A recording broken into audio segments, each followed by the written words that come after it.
Matthieu chapitre 16. Les pharisiens et les sadducéens abordèrent Jésus et pour le mettre à l'épreuve, lui demandèrent de leur faire voir un signe venant du ciel. Jésus leur répondit : Le soir, vous dites, il fera beau car le ciel est rouge. Et le matin, il y aura de l'orage aujourd'hui car le ciel est d'un rouge sombre.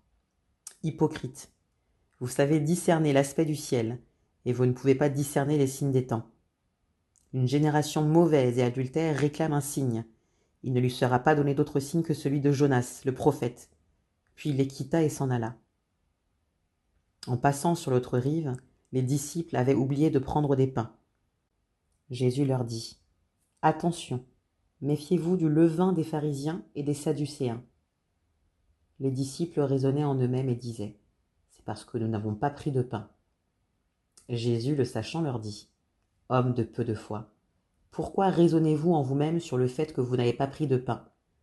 Ne comprenez-vous pas encore et ne vous rappelez-vous plus les 5 pains des 5000 hommes et combien de paniers vous avez emportés, ni les 7 pains des 4000 hommes et combien de corbeilles vous avez emportés ? Comment ne comprenez-vous pas que ce n'est pas de pain que je vous ai parlé ? Méfiez-vous du levain des pharisiens et des sadducéens.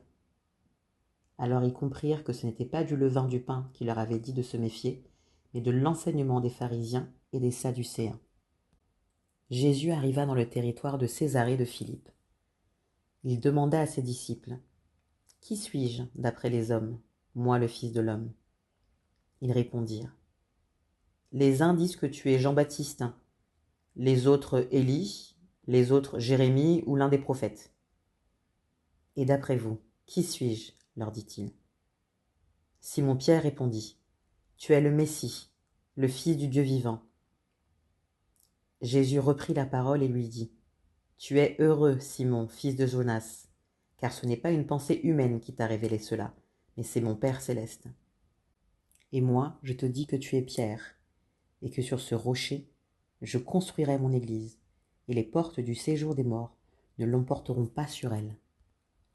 Je te donnerai les clés du royaume des cieux. Ce que tu lieras sur la terre aura été lié au ciel, et ce que tu délieras sur la terre aura été délié au ciel. Alors il ordonna aux disciples de ne dire à personne qu'il était le Messie. Dès ce moment, Jésus commença à montrer à ses disciples qu'ils devaient aller à Jérusalem, beaucoup souffrir de la part des anciens, des chefs des prêtres et des spécialistes de la loi, être mis à mort et ressusciter le 3e jour. Alors Pierre le prit à part et se mit à le reprendre en disant : Que Dieu t'en garde, Seigneur, cela ne t'arrivera pas.